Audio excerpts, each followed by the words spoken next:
Shalom, chers frères et sœurs, soyez abondamment bénis. Donc, dans la vidéo d'aujourd'hui, je dis la vidéo d'aujourd'hui n'est rien d'autre que la suite de la vidéo numéro 274, où nous avons commencé à parler de l'histoire des enfants d'Israël, avec pour terme de l'esclavage à la liberté. Donc, dans la vidéo précédente, nous avons fait vraiment une très longue introduction. Voilà, donc je dirais que la vidéo d'aujourd'hui, c'est vraiment la première partie. C'est cette vidéo que nous allons faire aujourd'hui, qui est réellement la première partie de cette étude sur l'histoire des enfants d'Israël. Ok? Voilà, parce que dans la vidéo précédente, on n'est vraiment pas entré dans le... On n'a vraiment pas entré dans le vif du sujet. Voilà, on a fait une longue introduction et on a juste commencé, on a dû s'arrêter. Donc, nous étions sur Genèse chapitre 15, le verset 13 que je lis. Et l'Éternel dit à Abraham, sache que tes enfants seront étrangers dans un pays qui ne seront point à eux. Ils y seront asservis, on les opprimera pendant 400 ans.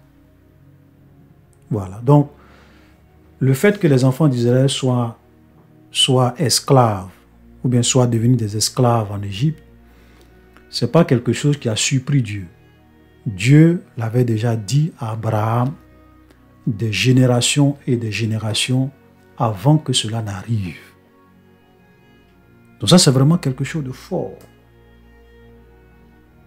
Et comme je le disais, je vais dire, si nous étions à la place d'Abraham, peut-être qu'on allait dire, Seigneur, je t'en prie, ne permets pas ce que de telles choses arrivent à mes enfants, à ma postérité. Permets à ceux qui ne soient pas esclaves, parce que il n'y a rien de plus pire qu'être un esclave. Être un esclave. Mais tu es un esclave, je veux dire, tu es tombé plus bas qu'un pauvre. Parce que même un pauvre qui a sa liberté, qui a sa dignité, est mieux qu'un esclave. Un esclave, tu n'as pas de droit. Tu n'as pas de dignité. Tu n'as même pas droit à la parole. Souvent même, les gens te traitent comme un animal, comme une chose. On peut même venir te frapper devant ta femme et tes enfants. Te battre et souvent même te tuer. Et puis il n'y a rien. Tu es un esclave. Ok? Quand vous regardez l'histoire de l'esclavage, mais il y a des atrocités quand tu regardes. Ton cœur est affligé. Mais pourquoi Dieu n'a pas changé la destinée de son peuple, des enfants d'Israël?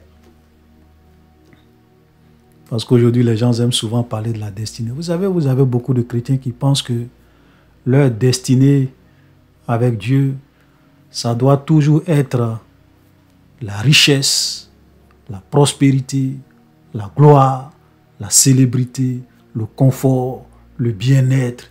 Il doit vraiment être à l'aise, être célèbre. Voilà, Dieu veut que tu sois riche, tu dois être prospère.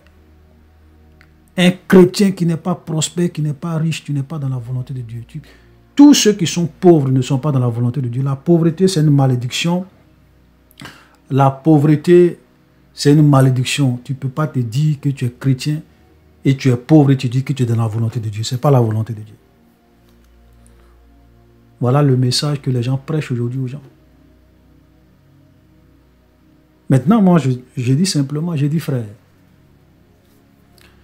si ton ambition, je vais dire, si pour toi, suivre Dieu, ça doit toujours être une vie de confort, une vie de prospérité, une vie sans problème, je préfère être sincère avec toi.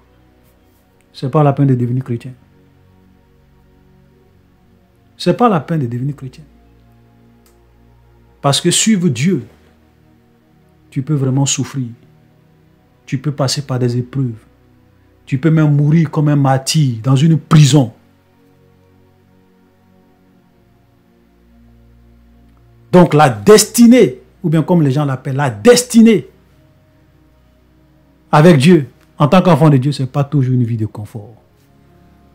Être asservi, être des esclaves en Égypte, ça faisait partie du plan de Dieu pour Israël. Ça faisait partie du projet de Dieu pour la descendance d'Abraham. Qu'est-ce que vous dites de ça? Esclave. C'est pour cela que, chers frères et sœurs, je vous en prie, ayons une vision équilibrée de certaines réalités de la vie. C'est vrai, tu peux être riche et être un vrai chrétien. On ne dit pas non. Mais les circonstances de la vie peuvent faire que tu peux être un vrai chrétien, quelqu'un que Dieu aime de tout son cœur. Bon, Dieu aime tous ses enfants de tout son cœur. Et puis souvent, être pauvre. Les circonstances de la vie peuvent que tu peux être pauvre. Mais cela ne veut pas dire que tu n'es pas dans la volonté de Dieu. Et que Dieu ne t'aime pas. Non, ça n'a rien à voir. Il y a des grands hommes de Dieu, pas les moindres. Le plan de Dieu pour eux, leur destinée, c'était une vie de souffrance. Une vie, souvent même de pauvreté, de misère. Regardez l'apôtre Paul. Un prisonnier, il est mort en prison comme un martyr. Vous imaginez? Et lui-même, Dieu lui a dit ça. Comme Dieu est en train de dire à Abraham, là. Dieu a dit à Paul que tu vas souffrir pour moi à cause de l'évangile. Même quand Paul partait à Jérusalem, où il savait qu'on allait l'arrêter, il y a des gens qui venaient, quand vous lisez le livre des Actes des Apôtres, souvent des gens venaient le rencontrer et puis disaient, l'homme à qui appartient cette ceinture sera lié, sera attrapé, lié de cette manière. Devant lui-même. Et il dit, oui, je sais. Dieu m'a déjà dit ça. Mais je suis prêt. Je suis prêt à faire la volonté de Dieu. Tout ce que Dieu m'a destiné, je veux que cela m'arrive pour sa propre gloire. Paul n'a pas eu d'enfant. Paul n'a pas eu de famille. Paul n'a pas une vie de confort. Il est mort comme un prisonnier. Regardez Étienne, lapidé, mort comme un martyr. C'est pour cela que souvent, quand vous voyez des pasteurs qui viennent vendre du rêve aux chrétiens, non, tu dois être prospère, tu dois être riche, tu dois impacter le monde, tu dois influencer, tu dois gouverner. Nous avons été créés pour dominer le monde. Ils oublient qu'on n'est plus dans le jardin d'Éden, que l'homme a été dupé, séduit par le diable et que la terre a été maudite. Donc, chers frères et sœurs, faisons attention. Les temps qui arrivent, frères, je vais vous dire, seront des temps difficiles. Beaucoup de personnes vont perdre leur travail. Beaucoup de personnes vont vivre dans la précarité. Chrétiens comme païens. Il y aura des temps difficiles qui arrivent. Armons-nous de la pensée de souffrir. Armons-nous et disons-nous toujours que nous sommes des guerriers, que nous sommes des étrangers, des voyageurs sur cette terre. Notre patrie n'est pas dans ce monde. Si Dieu nous permet d'avoir la richesse, gloire à son nom. Si Dieu nous permet d'être dans le confort, gloire à son nom. Mais ce n'est pas ça le plus important. Souvent, le plan de Dieu pour toi peut ne pas être ce que tu penses. Jean-Baptiste est mort dans la prison, décapité. Un grand prophète.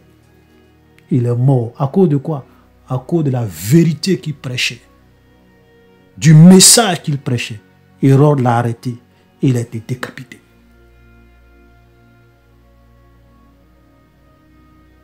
Voilà la vie chrétienne. Les plans de Dieu, la destinée de Dieu pour toi, ça peut ne pas être forcément ce que tu crois. Ça peut ne pas être forcément ce que les pasteurs vous prêchent aujourd'hui dans les églises. Ça peut ne pas être ce que les gens vous chantent, ces illusions que les gens vous vendent. Ça peut ne pas être ça. Dans la destinée des enfants d'Israël, il devrait des esclaves à servir à d'autres peuples. Et pas pendant 2 ans, pas pendant 1 an, même pas pendant 100 ans. 400 ans. Ça veut dire qu'il y a des enfants qui sont nés esclaves et qui sont morts comme esclaves.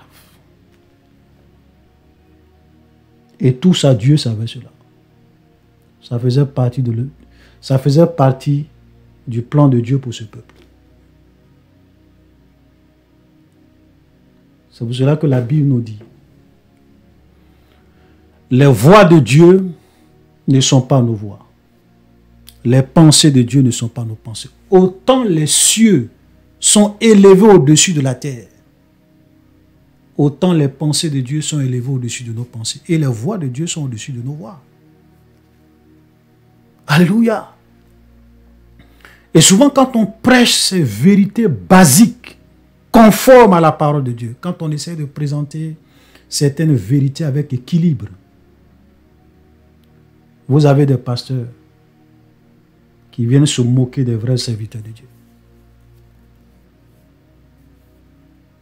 Et qui jouent sur l'émotion des gens.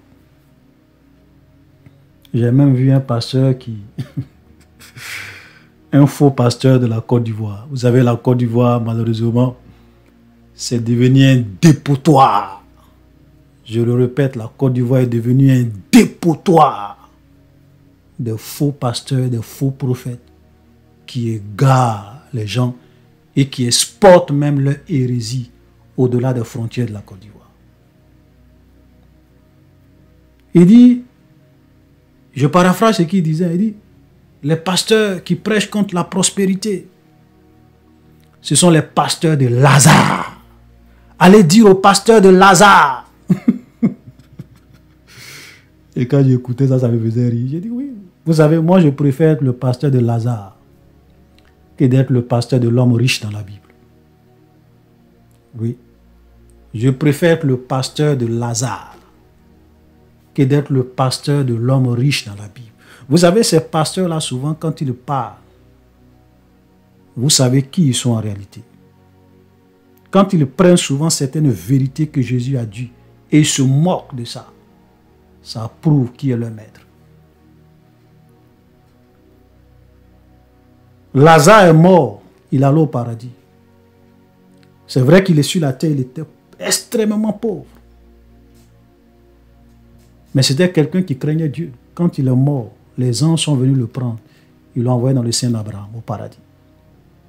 L'homme riche qui menait une vie joyeuse et brillante, qui avait tout. La Bible dit que l'homme riche menait chaque jour une vie joyeuse et brillante. Sa vie chaque jour était un succès sur le plan matériel. Il est mort. Il s'est réveillé dans le séjour des morts, dans l'éternité, dans le feu, en train d'être tourmenté.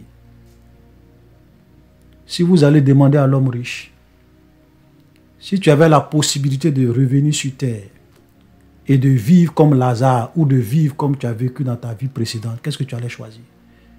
Je vous assure que l'homme riche allait dire, je préfère vivre comme Lazare. Parce que le plus important dans ce monde, c'est ce qui se passe après la mort. Frère, je vous dis la vérité. Donc comme eux, ils ne sont pas des pasteurs de Lazare, et qu'ils sont des pasteurs de l'homme riche, ils préfèrent vous pousser à aimer l'argent, à vivre pour les choses de la terre, à vivre pour les choses matérielles, qui sont des choses périssables. Et quand vous allez mourir, vous allez aller à l'enfer. Voilà ce qu'ils sont en train de vous dire. Beaucoup de personnes ne comprennent pas ça. Alléluia. Vous savez, personne ne souhaite la pauvreté. Même moi-même tout à l'heure, si tu me demandes, si Dieu vient me voir tout à l'heure et dit, frère Olivier, si tu as le choix entre être riche et mener une vie de confort, et puis être pauvre et mener une vie misérable, qu'est-ce que tu choisis? J'ai dit, Seigneur, moi, franchement, je préfère être riche et mener une vie de confort. Qui ne veut pas être riche? Qui ne veut pas être riche? Tout le monde veut être riche. Mais la vérité, c'est que les plans de Dieu ne sont pas toujours nos plans. La volonté de Dieu pour ta vie n'est pas toujours ce que tu veux, ce que tu souhaites. Alléluia. Il faut que ça rentre. Il faut que tu comprennes ça. La volonté de Dieu pour nous, ce n'est pas toujours ce que nous aurons souhaité. Alléluia.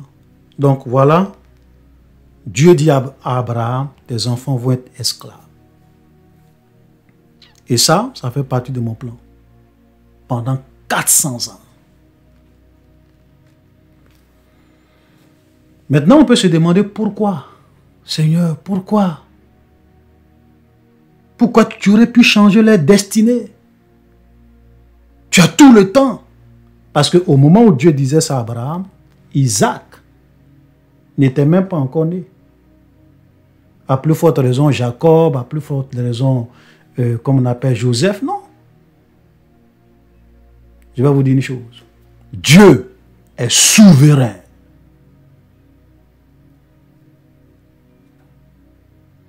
Et comme je le disais, les voies de Dieu ne sont pas nos voies. Souvent, Dieu peut faire des choses et puis il ne t'explique pas. Tu peux demander, Seigneur, pourquoi? Pourquoi ça m'arrive? Pourquoi moi?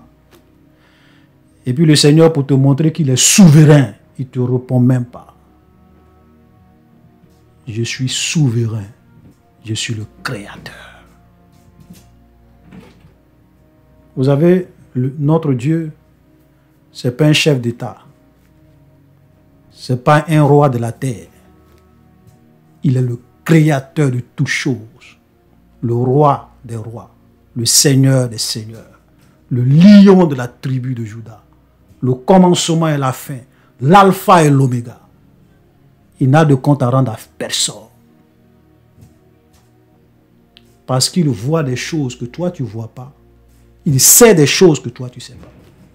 Donc souvent, tout ce que Dieu veut, c'est que nous puissions nous soumettre à sa volonté. Et dire, Seigneur, que ta volonté soit faite dans ma vie. Si je dois être pauvre pour ta gloire, pour mieux te servir, que ta volonté se fasse. Si je dois mourir comme un martyr pour ton œuvre, que ta volonté soit faite. Et au soir de notre vie, ou bien même quand nous allons rentrer dans l'éternité, nous allons nous rendre compte que les plans de Dieu, les projets de Dieu, pour nous, sont toujours les meilleurs projets. Vous savez ce que Paul dit à la fin de sa vie? Paul dit, j'ai combattu le bon combat. J'ai achevé ma course. Désormais, la couronne de vie m'est réservée. Mais Paul, tu as achevé ta course? Dans la pauvreté, dans la prison, dans la misère, tu t'es pas marié, tu n'as même pas pu te faire plaisir, avoir une femme pour te réjouir le cœur. Et tu dis que tu as achevé ta course. Oui, j'ai combattu le bon combat. J'ai achevé la course. J'ai achevé le chemin que Dieu avait tracé pour ma vie. Je suis rentré dans ma destinée. Que le nom de l'Éternel soit béni. Désormais, la couronne de vie m'est réservée.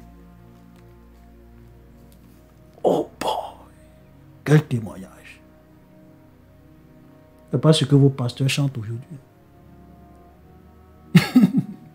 C'est pour cela que quand vous lisez la Bible, vous êtes capable de distinguer les vrais hommes de Dieu et les faux hommes de Dieu au travers de ce qu'ils enseignent. Alléluia. Donc Dieu est souverain. Mais le Seigneur va donner à Abraham une raison. Dans le texte, pourquoi il va permettre à ce que les enfants d'Israël puissent être en esclavage, seront en esclavage pendant 400 ans. Il le dit par la suite, il dit, mais je jugerai la nation à laquelle, verset 14, ils seront asservis, ils sortiront avec de grandes richesses. Donc après les 400 ans, ils vont sortir avec de grandes richesses. Je vais juger la nation, cette nation à laquelle ils seront asservis, et ils vont sortir avec de grandes richesses. Toi, tu iras en paix vers tes pères, tu seras enterré après une heureuse vieillesse, à la 4e génération. C'est-à-dire après les 400 ans d'esclavage, à la 4e génération. Ils reviendront ici Et regardez la dernière phrase. Car l'iniquité des Amoréens n'est pas encore à son comble. Donc en un mot, Dieu est en train de dire à Abraham, c'est vrai que j'ai promis que je dois te donner cette terre sur laquelle tu es présentement. Il y a des peuples qui habitent sur cette terre. Actuellement, je ne peux pas les détruire, je ne peux pas les chasser. Parce que leur péché n'est pas encore arrivé à son comble. C'est-à-dire qu'il y a un degré de péché. Leur degré de péché n'est pas encore arrivé à un seuil où moi, Dieu, je dois les juger. Donc, si je les laisse ici, ils vont être corrompus comme ce peuple. Donc, je vais permettre à ce qu'ils puissent aller en Égypte, qu'ils soient là-bas dans ce pays-là et qu'ils soient esclaves pendant 400 ans. Et après les 400 ans, quand le péché des peuples qui habitent cette terre où tu es va arriver à son comble, je vais juger, je vais les faire sortir et ils seront des instruments de mes mains pour détruire ces peuples. Parce que leur péché a atteint son comble. Aura atteint son comble. Voilà l'une des raisons. C'est vrai que Dieu a d'autres raisons, peut-être qu'il ne révèle pas. Mais voilà une raison. Et qu'est-ce que nous pouvons retenir de ça? De cette raison, quand nous lisons ça, c'est que Dieu ne juge pas dans la précipitation. Dieu ne juge pas. Même souvent, vous allez dans des pays où vous allez voir des gens qui commettent des abominations, ils font des mauvaises choses, ils commettent des crimes. Et souvent, on se dit, mais Seigneur, pourquoi tu ne juges pas? Pourquoi tu permets ça? Pourquoi tu laisses faire? Et souvent, beaucoup de chrétiens se posent cette question. Dieu, pourquoi tu peux laisser les gens faire de telles choses? Une fois, je disais à quelqu'un, je disais que si Dieu doit juger les gens à chaque fois qu'ils commettent un péché, nous serons tous morts sur cette terre. C'est-à-dire que si à chaque fois que quelqu'un fait le mal, quelque chose que Dieu déteste, si à chaque fois que quelqu'un commet une abomination, un péché, Dieu doit le juger, le détruire, on serait déjà tous morts. Parce que souvent, quand tu accuses les autres, pourquoi Dieu ne les détruit pas? Pourquoi Dieu les laisse vivre? Tu oublies que toi-même, tu étais un pécheur et que tu as fait des choses plus pires. Il y a des hommes qui ont détruit des familles. Il y a des femmes qui ont détruit des foyers. Il y a des femmes même qui ont couché dans leur vie passée avec le mari des autres. Ce ne sont pas des péchés. Ce sont des abominations. Nous avait dit que toi-même là, il y a longtemps, tu devrais être sous terre, enterré. Parce que Dieu devrait te juger et te détruire. Donc Dieu est quelqu'un qui est amour, il est patient. Donc quand tu pêches, et nous voyons cela dans l'ancienne alliance, quand le péché atteint un certain niveau, ça c'est Dieu qui détermine. Nous on ne peut pas savoir le péché doit atteindre tel degré pour que Dieu frappe. Ça c'est la souveraineté de Dieu. Mais quand le péché atteint un certain degré, Dieu frappe. Il doit juger. Voilà Dieu. Et nous voyons plusieurs exemples dans la Bible. Au temps de Noé, la méchanceté des hommes était grande sur la terre. Leur péché était à son comble. Dieu a détruit le monde de Noé par le déluge. Même au temps même d'Abraham, Sodome et Gomorrhe, leur péché était à son comble. Dieu a détruit Sodome et Gomorrhe. Amen. Et vous savez pourquoi Dieu a aussi détruit Sodome et Gomorrhe? C'est vrai que leur péché était à son comble. Mais il n'y avait même pas 10 justes dans Sodome et Gomorrhe.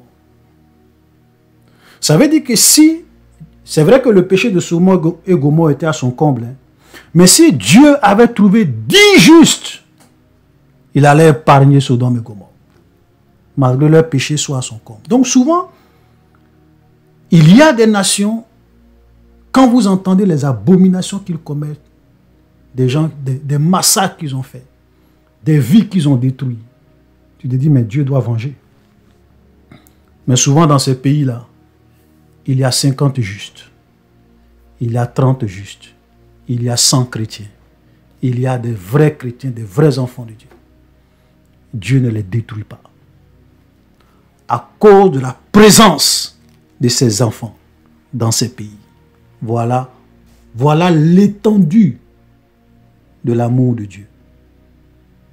Ou je dirais, voilà un aspect de l'étendue de l'amour de Dieu. Dieu est bon.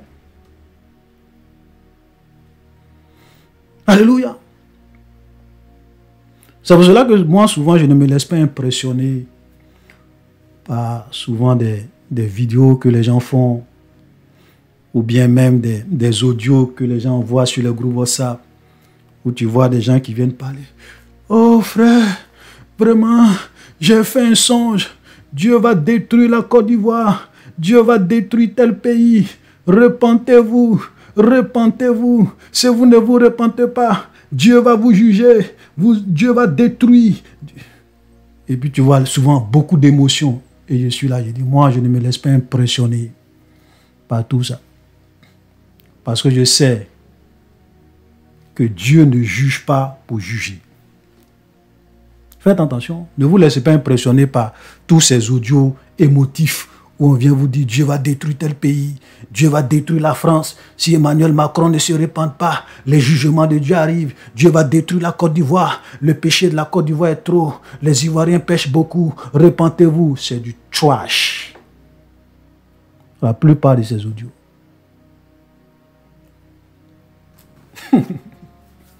Vous savez, quand vous connaissez Dieu, on ne peut pas vraiment vous impressionner avec des messages émotifs ou bien des messages remplis d'émotions. On ne peut pas vous laisser impressionner par ça. Vous savez, souvent, des malheurs peuvent arriver à des nations. Mais ce n'est pas Dieu, ce n'est pas des jugements de Dieu. C'est le diable, ce sont les démons. Il y a plein de guerres, plein de choses qui se passent dans le monde. Vous pensez que ce sont des jugements de Dieu? Non. Souvent, ce sont les puissants des ténèbres. Ce sont les mystiques. Ce sont les œuvres des ténèbres, les esprits méchants qui souvent provoquent des conflits, des guerres, des situations qui arrivent dans les pays. Et ça entraîne des millions et des millions de morts. Surtout que ce monde est sous la puissance du diable. C'est pour cela que nous, en tant que des chrétiens, Dieu nous a donné le pouvoir de détruire les œuvres du diable. C'est pour cela que quand vous allez dans un pays où il y a des vrais chrétiens qui prient, les œuvres du diable sont déstabilisées, même s'il y a des grands pécheurs dans ce pays. Voilà. Alléluia. Donc, chers frères et sœurs, les jugements de Dieu arrivent, mais ce n'est pas maintenant. Parce que c'est pour cela qu'aujourd'hui, qu'est-ce qu'on constate? On voit que vous avez des chefs d'État, vous avez des pays aujourd'hui qui sont en train de multiplier le péché, légaliser le péché. Ce que Dieu a dit, c'est mauvais. On dit non, c'est bon. Voilà. Vous avez même des pasteurs aujourd'hui qui viennent dire non, si Dieu a détruit Sodome et Gomorrhe, ce n'est pas à cause du péché de l'homosexualité. L'homosexualité, ce n'est pas un péché, ce n'est pas mauvais. Et il dit non, le péché de Sodome et Gomorrhe, ce n'était pas ça. Mais le passage de la Bible qui dit tu ne coucheras pas avec un homme comme un couche avec une femme. Tu ne coucheras pas avec une bête comme un couche avec une femme. Car quiconque fait ces choses, c'est une abomination aux yeux de Dieu. Ces passages, ils ne vont jamais vous citer ça. Et les chrétiens qui ne lisent pas la Bible vont penser que ce qu'ils disent est vrai. Ce sont des suppôts du diable, des doctrines de démons. Donc Satan connaît Dieu. Il connaît les principes de Dieu. Donc le fait que le diable est en train de multiplier le péché dans le monde, c'est pour que que le péché des hommes puisse atteindre son comble et que Dieu puisse juger la terre. Et ça vient parce que le livre de l'Apocalypse nous montre que le temps arrive où les jugements de Dieu vont s'abattre sur la terre. Nous avons vu un peu tout ça quand on est en train de parler des 7 trompettes, des 7 tonnerres, des 7 coupes de la colère de Dieu. Comment Dieu va intervenir dans les actions des hommes pendant le règne de l'Antichrist. Ça sera un temps. Frère, vaut mieux ne pas être là. Dieu va juger ce monde. On a vu, je ne vais pas reprendre ici l'étude. Amen.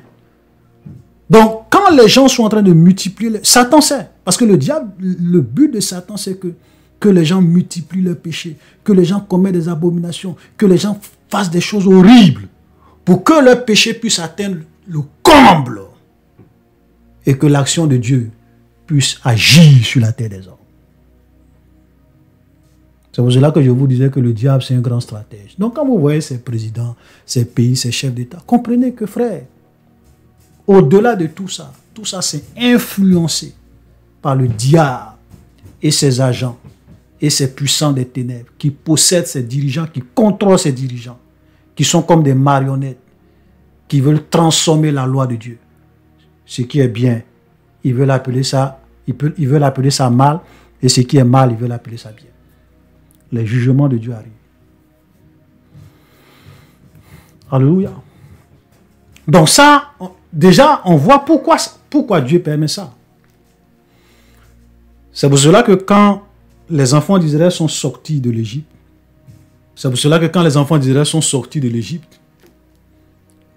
Dieu a identifié 7 nations qu'il devrait détruire,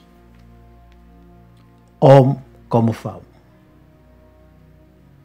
Et comme je le dis, quand Dieu juge une nation, ça veut dire qu'il n'y a même pas 10 justes au milieu de cette nation.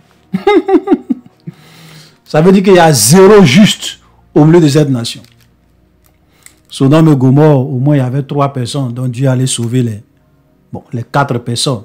Mais la femme de Lot s'est transformée en une statue comment on appelle, de sel. Dieu a pris le temps d'épargner ceux qui étaient justes dans Sodome et Gomorrhe, de détruire le reste.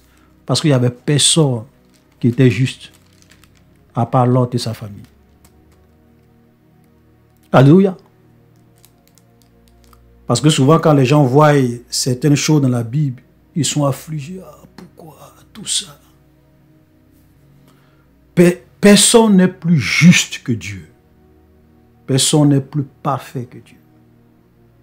Quand Dieu fait quelque chose, il y a des informations qu'il a que toi tu n'as pas. Donc, il faut te calmer. Alléluia. Donc, voilà ce que Dieu avait fait comprendre à Abraham. Et maintenant, nous allons voir qu'est-ce qui s'est passé et comment les enfants d'Israël ont commencé leur servitude, leur esclavage. On connaît tous l'histoire de Joseph, comment Joseph est arrivé en Égypte. Et puis Dieu vraiment va permettre à ce qu'il soit emprisonné, malgré qu'il était innocent. Vous voyez, c'est pour cela que vous voyez que souvent, quand tu es dans le plan de Dieu, tu peux vraiment souffrir inutilement. Regarde Joseph. Joseph, qu'est-ce qu'il a fait? D'abord, ses frères l'ont vendu comme un esclave. Parce qu'il leur disait des songes qu'il faisait. Il arrive en Égypte en tant qu'esclave.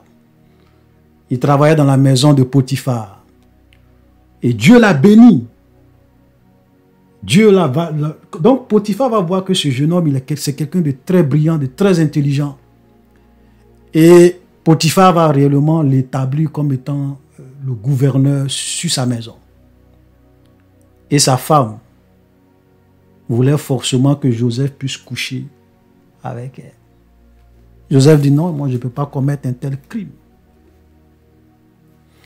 Il y a souvent des chrétiens qui commettent la fornication et puis disent non, c'est plus fort que moi. C'était plus fort que moi. Frère, moi je dis toujours, quand tu commets un péché, il ne faut pas chercher à te justifier. Il faut dire Seigneur, je te demande pardon. J'ai péché. Je suis entièrement responsable à 100% Parce que j'aurais pu dire non.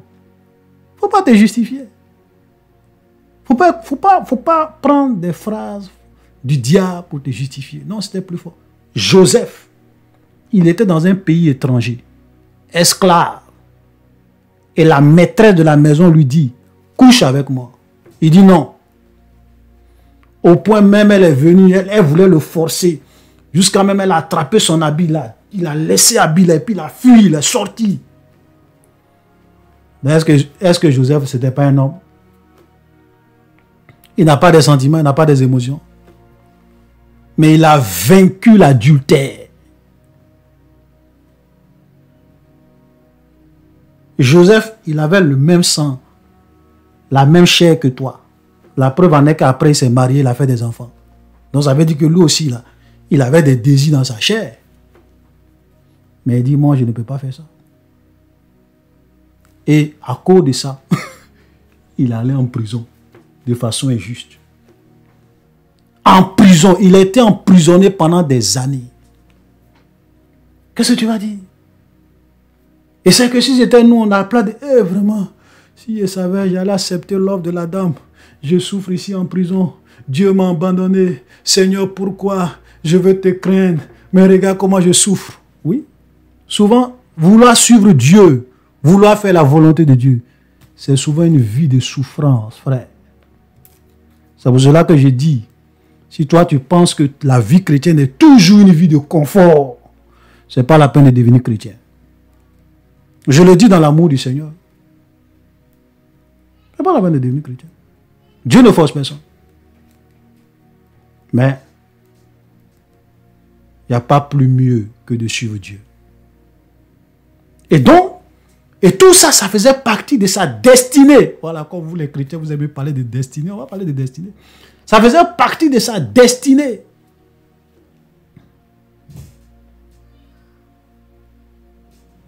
Souvent, les chrétiens aiment les bonnes choses.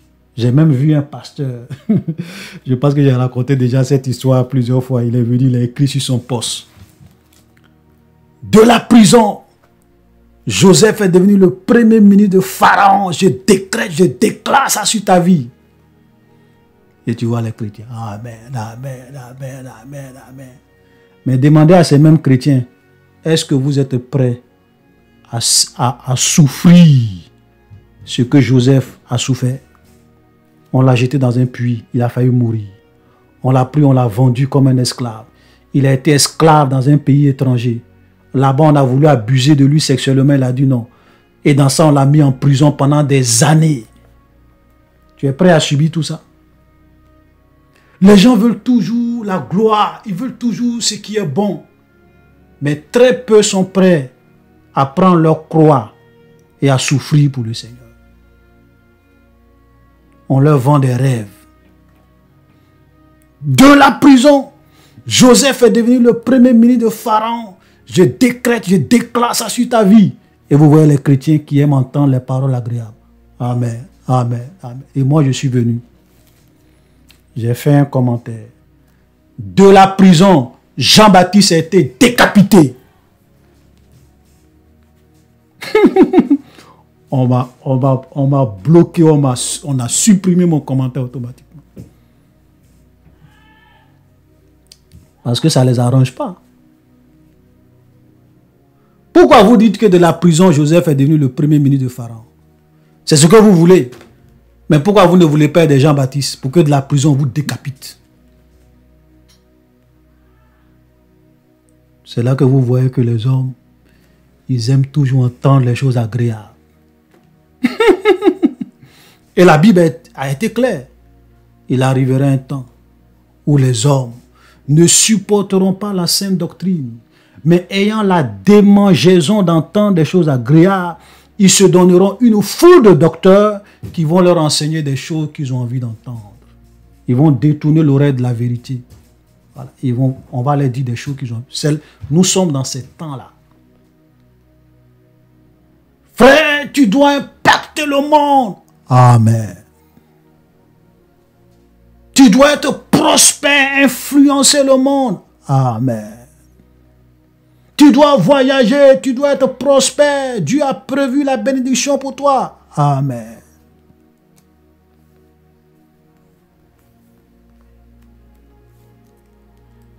De la prison, tu peux aussi être décapité pour le Seigneur. Non, non, non, non, non, non, non, ça je ne veux pas. Je ne veux pas. Je ne veux pas souffrir.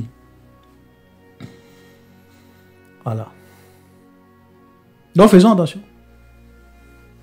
Donc vous voyez ça? Et donc Joseph, on connaît tous l'histoire. On va aller un peu vite. On connaît tous l'histoire. Comment Dieu va réellement le bénir. Il va expliquer le songe de Pharaon. Et de là, il va être catapulté. Il va devenir le premier ministre de l'Égypte. Et tout ça, ça faisait partie du plan de Dieu pour qu'il y ait une famine et que son père, ses frères et tous puissent se retrouver en Égypte et vivre et rester en Égypte. Et c'est là qu'ils vont maintenant être asservis et devenir esclaves. Et donc la Bible nous dit dans Genèse, pardon, dans Exode, voilà, Exode chapitre 1, excusez-moi, Exode chapitre 1. On va commencer à lire à partir du verset 7. Vous pourrez lire, si vous voulez, vous pourrez lire à la maison à partir du verset 1. Les enfants d'Israël furent féconds et multipliaient. Ils s'accrurent et deviennent de plus en plus puissants et le pays en fut rempli. Donc, ils vont commencer à croître, à faire des enfants, les enfants de les enfants. Ils vont commencer à se multiplier. Ils vont devenir féconds et ils vont devenir puissants. Et il s'éleva, verset 8, sur l'Égypte, un nouveau roi qui n'avait point connu Joseph. Il dit à son peuple, voilà les enfants d'Israël qui forment un peuple plus nombreux, plus puissant que nous. Allons, montrons-nous habiles à son égard, empêchons qu'il ne s'accroisse et que s'il survient une guerre, il ne se joigne à nos ennemis pour nous combattre et sortir du pays. Donc, Joseph était déjà mort. Plusieurs générations après, il y a des rois en Égypte qui se sont succédés. Et donc, il y a un roi qui va venir plus tard, qui n'a jamais connu Joseph, qui ne connaissait pas Joseph, ni l'histoire de Joseph, ou bien peut-être même qu'il connaissait l'histoire de Joseph, mais ce n'était pas son problème. Et il a vu que les enfants d'Israël commençaient à être très, très puissants, nombreux et puissants. Plus nombreux même que les Égyptiens. Et il va dire, écoutez, ces gens-là, ce peuple-là, si on ne les soumet pas, on ne se montre pas habile à leur égard, s'il y a une guerre qui arrive peut-être, il peut se joindre à nos ennemis et puis nous renverser, prendre le pays et dominer sur nous.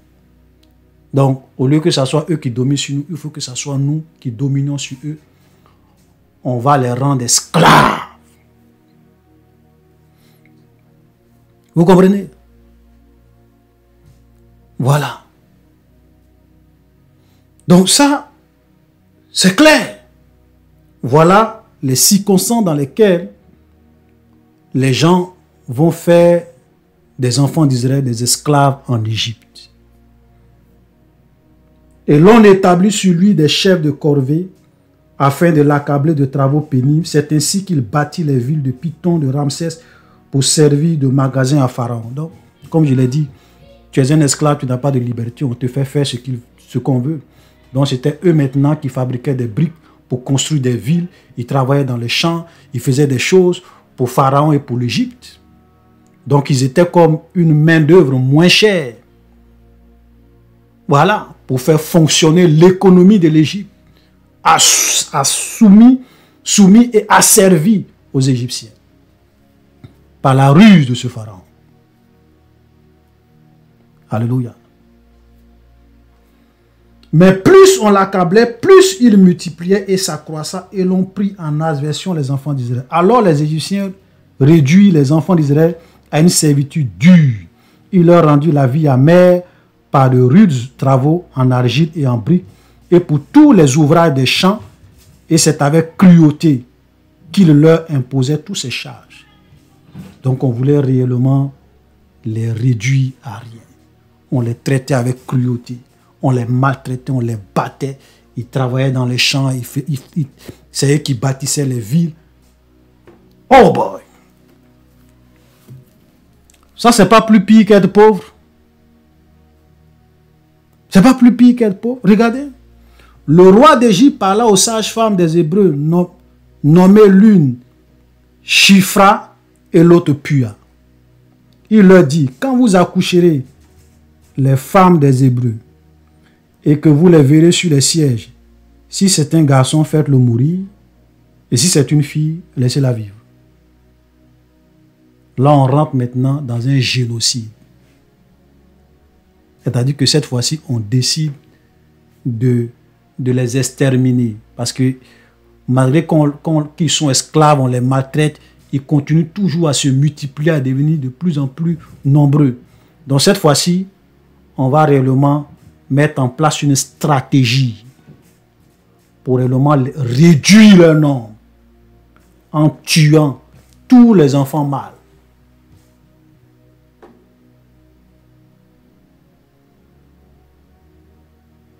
Voilà. C'est terrible. Mais regardez la Bible, ce que la Bible dit. Mais les sages femmes craignirent Dieu et ne fit point ce que leur avait dit le roi. Elles laissaient vivre les enfants. Le roi d'Égypte appela ses sages femmes et leur dit, pourquoi avez-vous agi ainsi et avez-vous laissé vivre les enfants? Les sages femmes répondirent à Pharaon, c'est que les femmes des Hébreux ne sont pas comme les Égyptiennes. Ok, elles sont vigoureuses et elles accouchent avant l'arrivée de la sage-femme. Certainement que ce qu'elle disait était vrai, mais je vais dire c'est pas vraiment la vraie raison. Parce que même si les femmes des Hébreux sont vraiment vigoureuses et qu'elles accouchent, mais on vous a dit que si elles accouchent, que si c'est un garçon, tuez l'enfant. Et si c'est une fille, laissez-la vivre. Mais la Bible dit plutôt que ces sages-femmes ont eu la crainte de Dieu. C'était pas, je vais dire, ces femmes-là, ce n'étaient pas des femmes qui connaissaient Dieu. Pour dire que c'était des femmes qui faisaient partie du peuple bleu, donc ils avaient une certaine crainte, ils avaient la loi de Dieu. Non! Mais elles ont décidé de faire ce qui est bien en âme et conscience, de craindre Dieu. Est-ce que vous comprenez? Et je peux vous dire, vous savez, désobéir à un roi, ce n'est pas désobéir à un président.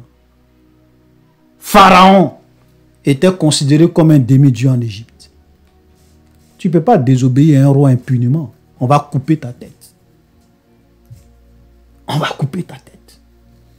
Si le roi dit on va à gauche, toi tu vas à droite, le roi peut ordonner qu'on te tue et puis on va te tuer.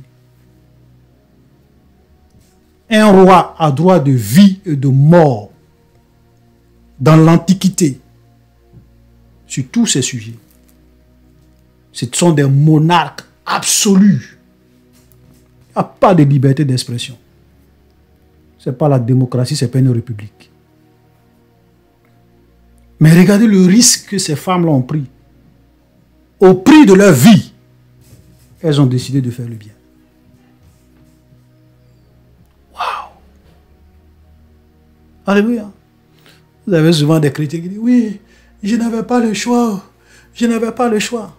Frère, on a toujours le choix. On a toujours le choix. Mais comme tu ne veux pas souffrir, c'est pour cela que tu dis que tu n'as pas le choix. Voilà. Sinon, on a toujours le choix. Ces femmes-là, elles ont fait le choix de ne pas mettre en application ce que l'ordre du roi, elles ne voulaient pas avoir du sang innocent sur la main. Elles ont dit non. On a toujours le choix. Des simples sages femmes. Elles disent non, non, on ne peut pas faire ça. Alléluia. Et Dieu va les bénir parce que la Bible dit, les sages femmes, Dieu fit du bien aux sages femmes et le peuple multiplia et devient très nombreux. Parce que ces sages femmes ont réellement fait ce qui est bien. Dieu va les bénir. Vous savez, quand vous faites le bien, quand vous marchez dans la vérité, quand vous craignez Dieu, Dieu vous bénit. Alléluia. Mais quand tu participes au péché des autres, au mal, à l'iniquité, sache que tu es sur le chemin de la mort et de la malédiction. Surtout quand ce sont des péchés graves, des abominations, tuer des innocents, des enfants. Aujourd'hui, nous sommes dans un monde où aujourd'hui, on fait des avortements, on tue des gens. Et on dit non, ce n'est pas des hommes. Est-ce que tu connais à partir de quel moment la vie commence? Ce n'est pas toi qui donnes la vie. Ce n'est pas toi qui donnes la vie. C'est pour cela qu'on frère, on doit faire beaucoup attention. Aujourd'hui, on est dans un monde où le diable est en train de changer les lois de Dieu. Ce qui était mauvais avant, aujourd'hui on légalise. On dit on peut faire de façon légale. Vous savez ce qui est légal? Ça peut être une abomination aux yeux de Dieu. Ce n'est pas les hommes qui déterminent ce qui est bien ou ce qui est mal. C'est Dieu qui détermine ce qui est bien et ce qui est mal. Ce n'est pas les hommes. Le péché, comme je le disais dans l'une de mes vidéos, il dit le péché se définit par rapport à l'être suprême qui est Dieu, pas par rapport aux hommes. C'est Dieu qui définit le bien et le mal, ce n'est pas l'homme. C'est pour cela que nous devons craindre Dieu. Obéir à Dieu qu'obéir aux hommes. Obéir à la loi de Dieu qu'obéir à la loi des hommes. Alléluia. Alors Pharaon donna cet ordre à tout son peuple. Vous jetterez dans le fleuve tout garçon qui naîtra et vous laisserez vivre toutes les filles. Comme il a vu que les sages-femmes n'étaient pas vraiment disposées, cette fois-ci, il dit bon, je généralise. Tout le peuple doit maintenant appliquer ce décret. Pharaon a parlé, que cela soit écrit et exécuté. Tout le monde doit maintenant exécuter l'ordre de Pharaon. Parce que les sages-femmes, là, je ne peux pas compter sur elles. Vous comprenez? Donc, c'est dans ce contexte-là que Moïse va naître. Donc, au chapitre 2, un homme de la maison de Lévi avait pris pour femme une fille de Lévi. Cette femme devint enceinte et enfanta un fils. Elle vit qu'il était beau. Elle le cacha pendant 3 mois. Ne pouvant plus le cacher, elle prit une caisse de jonc qu'elle enduisit de bitume et de poils. Elle y mit l'enfant et le déposa parmi les roseaux sur le bord du fleuve. Donc voilà comment Moïse, ça c'est la naissance de Moïse. Donc Moïse va naître dans ce genre de conditions, sa maman va le cacher, mais effectivement à partir d'un certain moment tu ne peux plus cacher parce que l'enfant va commencer à crier. C'est même une grâce qu'ils aient pu cacher l'enfant pendant 3 mois. Voilà, parce qu'il suffit simplement qu'on attend le cri de l'enfant, tout de suite on va dire ah il y a un bébé qui est né ici. Bon, est-ce que c'est une fille ou bien c'est un garçon? Si c'est un garçon, on le prend, on va le jeter, on le tue. Alléluia. Donc la sœur de l'enfant se tint à quelque distance pour savoir ce qui lui arrivera. La fille de Pharaon descendit au fleuve pour se baigner et ses compagnes se promenaient le long du fleuve. Elles aperçurent la caisse au milieu des roseaux et elle envoya sa servante pour la prendre. Elle l'ouvrit et vit. C'était un petit garçon qui pleurait. Elle eut pitié et elle dit, c'est un enfant des Hébreux. Alors la sœur de la femme dit à la fille de Pharaon, veux-tu que j'aille te chercher une nourrice parmi les femmes des Hébreux pour allaiter cet enfant? Va, lui dit la fille de Pharaon, et la jeune fille alla chercher la mère de l'enfant. La fille de Pharaon lui dit, apporte cet enfant et allaite-le-moi, je te donnerai ton salaire. La femme prit l'enfant et l'allaita. Quand il eut grandi, elle l'amena à la fille de Pharaon. Il fut pour elle comme un fils. Elle lui donna le nom de Moïse, car dit-elle, je l'ai retiré des eaux. Voilà comment Moïse est né, il a grandi et il a été élevé par la fille de Pharaon. Vous comprenez? Donc voilà la naissance de Moïse. Mais la suite est vraiment très intéressante parce que on va essayer de comprendre un certain nombre de choses. En ce temps-là, Moïse, devenu grand, se rendit vers ses frères et fut témoin de leurs pénibles travaux. Il vit un Égyptien qui frappait un Hébreu entre ses frères. Il le regarda de côté et d'autre et voyant qu'il n'y avait personne, il tua l'Égyptien et le cacha dans le sable. Il sortit le jour suivant et voici 2 Égyptiens se querellaient et il dit à celui qui avait tort, pourquoi frappes-tu ton frère? Cet homme répondit, qui t'a établi chef et juge sur nous? Penses-tu me tuer comme tu as tué l'Égyptien? Et Moïse eut peur et dit, certainement la chose est connue. Pharaon apprit ce qui s'était passé et il cherchait à faire périr Moïse. Mais Moïse s'enfuit devant Pharaon et il se retira dans le pays de Madian où il s'arrêta près d'un puits. Moïse a été élevé par sa mère, puisque sa mère, c'était elle qui était la nourrice de Moïse. Donc, elle a pris le temps de réellement faire comprendre à Moïse qui il était. Vous savez, c'est pour cela que la Bible dit, enseigne l'enfant quand il est encore jeune et quand il sera grand, il ne va pas s'en détourner. C'est pour cela que c'est vraiment le rôle d'une mère dans la vie de son enfant est très capital. Le rôle d'un père dans la vie de son enfant est très capital. Malheureusement, aujourd'hui, vous avez des parents qui s'en foutent de leurs enfants. Papa s'en va chercher l'argent. Maman aussi s'en va chercher l'argent. À peine même si l'enfant les voit. Ce sont les enfants, ce sont les amis de l'enfant à l'école qui vont éduquer l'enfant. C'est la télévision qui va éduquer l'enfant. Papa et maman sont en train de chercher l'argent. Et puis, quelque temps après, ils sont étonnés. Oh, pourquoi mon affaire est comme ça? Oh, pourquoi mon affaire est comme ça? Dieu va te demander compte pour la vie de cet enfant. Écris ça. Qu'est-ce que tu as enseigné à l'enfant? Qu'est-ce que tu l'as appris? Quel rôle tu as joué dans sa vie comme une mère, comme un père? Quelle éducation tu l'as inculqué? Beaucoup d'enfants sont spoliés parce que les parents ont démissionné, la mère a démissionné, le père a démissionné, ils cherchent l'argent. Pour eux, la vie, c'est l'argent. La vie ne se résume pas à l'argent.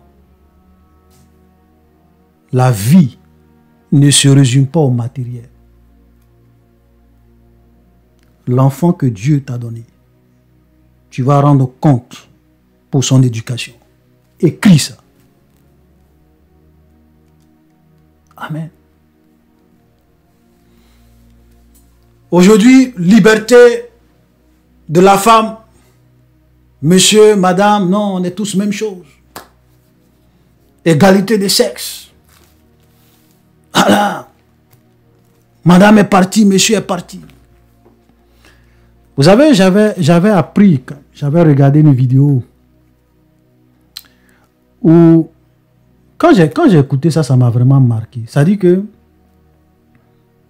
l'égalité des sexes et l'émancipation, ou bien le mouvement de l'émancipation de la femme, écoutez-moi très bien, ça faisait partie d'un programme des mystiques, des francs-maçons aux États-Unis. Parce qu'ils voulaient vraiment détruire la famille et la cellule familiale. Donc, ils se sont dit que si on veut réussir, il faut qu'on déconnecte l'enfant de sa mère, puisque le père, bon, lui, on sait qu'il met. Comment on va faire? Donc, il faut qu'on permette aux femmes de eux aussi être devenus comme des hommes, en un mot entre guillemets, mais en fait, qu'elles aussi puissent aller travailler, chercher du travail, qu'elles aient même plus le temps, parce que avant c'était les mères au foyer, et là, une mère au foyer, boy, c'est difficile, hein, de venir mettre d'autres choses dans la tête de son enfant, parce qu'elle est toujours là. Et donc, ils ont mis en place un programme qu'ils ont déployé et qui a envahi toute la terre. Je dis, c'est un documentaire que j'ai regardé qui expliquait comment les gens ont détruit la cellule familiale pour mieux contrôler les enfants. Waouh! Je ne suis pas en train de dire que les femmes ne doivent pas travailler, ce n'est pas ce que je dis. Mais je veux que vous puissiez comprendre l'arrière-plan. Parce que, vous savez, la Bible dit que ce monde est sous la puissance du diable. Ne pensez pas que tout ce qui se passe dans le monde, c'est parce qu'on veut que les gens soient à l'aise, les gens aient de l'argent, les gens puissent vivre mieux. Frère, c'est faux. Ceux qui dirigent ce monde, leur priorité, ce n'est pas le bien-être des hommes ni de l'humanité. Regardez un peu. Est-ce que vous connaissez le budget militaire des États-Unis? Vous allez aux États-Unis, vous avez des clochards, des sans-abri, des gens qui souffrent, qui sont nourris par des pensions alimentaires, qui dorment dans la rue. Et d'après ce que j'avais compris, c'est qu'il fallait 100 milliards pour régler le problème des sans-abri aux États-Unis. 100 milliards de dollars. Vous connaissez le budget militaire des États-Unis? Vous savez c'est combien? Cette année 2023, c'est plus de 800 milliards de dollars. Budget militaire pour fabriquer des armes, des bombes, aller détruire les nations. Ça, c'est le budget militaire. Vous allez venir me dire que les gouvernements du monde, leur priorité, c'est le bien-être de leur peuple. C'est vrai qu'il y a des gouvernements qui travaillent pour le bien-être de leur peuple, ça existe. Mais frères, ils sont rares. Voilà, c'est pour cela que souvent il faut qu'on réfléchisse. Parce que ce monde est sous la puissance du diable. Nous sommes en train d'aller vers la fin. L'Antichrist doit prendre le pouvoir. Et il faut qu'il y ait, quand il va venir, il faut qu'il puisse avoir une génération prédisposée. Une jeunesse prédisposée. Des jeunes gens rebelles qui n'ont pas été enseignés, qui n'ont pas été formatés par leur mère, par leur père, qui n'ont pas, dont des jeunes gens désemparés qui sont livrés à eux-mêmes, éduqués par les réseaux sociaux, éduqués par la télévision, éduqués par les amis à l'école. Une génération de rebelles qui seront une armée pour l'Antichrist. Éduquez vos enfants. Éduquez vos enfants. Parce que ce qui s'en vient, Dieu seul sait. Alléluia. Donc Moïse, sa maman va lui dire beaucoup de choses. Non, écoute, tu n'es pas un Égyptien, je suis ta mère, tu es un Hébreu, voilà. Plein de choses. Donc quand Moïse va grandir, il va savoir, il va s'identifier à son peuple. Il va savoir qu'il n'est pas le vrai fils de la fille de Pharaon, qu'il est un Égyptien. Et donc il va aller vers son peuple et lui-même va voir combien de fois il va voir les travaux pénibles qu'on fait subir à son peuple. Comment les Égyptiens les frappent, les maltraitent, les tuent même. Et dans ça, il va réellement voir un Égyptien. Il regarde à gauche, il regarde à droite, il n'y a personne et puis il tue l'Égyptien. Pourquoi l'Égyptien a frappé son frère hébreu? Le lendemain, il se lève, il y a deux de ses frères hébreux qui se battent, il veut les séparer parce qu'il veut leur faire comprendre, ne vous battez pas. Le gars dit, mais toi là, qui t'a établi juge sur nous? Qui t'a établi notre chef? Non, tu veux me tuer comme tu as tué l'Égyptien hier. Et quand Moïse a entendu ça, il a dit, mais si les gens savent ça, c'est que Pharaon est déjà au courant. Parce que Pharaon a des services secrets. Il a des espions. Un roi dans un royaume, mais il a son nez partout, il a sa bouche partout, il a ses oreilles partout. Souvent même celui avec qui tu causes, c'est peut-être même l'espion du roi. Donc, certainement, donc l'affaire est remontée jusqu'à Pharaon. Et Pharaon va chercher à réellement faire mourir Moïse. Et quand Moïse va apprendre ça, il va fuir. Mais ça me marque, ça dit que quand vous regardez la vie de Moïse, c'est extraordinaire. Parce que être considéré comme un prince d'Égypte, c'est un privilège énorme. Mais Moïse n'a pas regardé à la gloire, au plaisir de l'Égypte, à sa position de fils adoptif de Pharaon, de prince d'Égypte. Il a préféré s'identifier à son peuple et même souffrir avec son peuple. Oh boy. Et le livre des Hébreux nous le dit. Quand nous lisons Hébreux, quand on parle des hommes de la foi, Hébreux chapitre 11, le verset 24 nous dit quoi? C'est par la foi que Moïse, devenu grand, refusa d'être appelé fils de la fille de Pharaon, aimant mieux être maltraité avec le peuple de Dieu que d'avoir pour un temps la jouissance du péché, regardant l'opprobre de Christ comme une richesse plus grande que les trésors de l'Égypte, car il avait les yeux fixés sur la rémunération. C'est par la foi qu'il quitta l'Égypte, sans être effrayé de la colère du roi, car il se montra ferme comme voyant celui qui est invisible. Vous comprenez? C'est par la foi que Moïse, devenu grand, refusa d'être appelé la fille de Pharaon, puisque s'il avait voulu continuer, s'il avait réellement voulu demeurer la fille de Pharaon, il n'allait même pas aller se créer des problèmes. Il allait simplement se contenter d'être le fils adoptif de Pharaon, de la fille de Pharaon, et jouir des privilèges. Pourquoi je vais aller me mener avec ses esclaves? Non. Et la Bible dit, aimant mieux être maltraité avec le peuple que d'avoir pour un temps les jouissances du plaisir, le privilège de l'Égypte, les avantages de l'Égypte, les avantages d'être appelé fils de la fille de Pharaon. Moïse dit, oui, moi je préfère souffrir avec mon peuple. Voilà des hommes de la foi. Je préfère souffrir si telle est la volonté de Dieu pour faire la volonté de mon Dieu que de courir après les richesses, après les plaisirs, après les jouissances du péché de ce monde pour un temps. Alléluia. Amen. Moïse, c'est impressionnant. Et donc il va fuir et il va aller à Madian. Donc c'est dans ces conditions-là que Moïse va se retrouver dans le pays de Madian. Et donc quand il se retrouve dans ce pays de Madian, bon, il y a un certain nombre d'événements qui vont se produire. Et là, Moïse va donc être introduit chez un monsieur qu'on appelait Jéthro. Et Jéthro même va lui donner l'une de ses filles comme femme. Et il va faire des enfants avec cette femme qui va devenir sa femme, qui sera sa femme. Amen. Donc c'est comme cela que de prince d'Égypte, Moïse devient un berger. Quelqu'un qui surveille les troupeaux de son beau-père. Waouh. C'est pas facile, hein? De prince d'Égypte, tu deviens un berger dans le désert.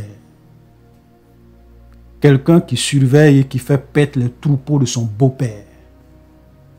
Oh, bon, c'est pas facile.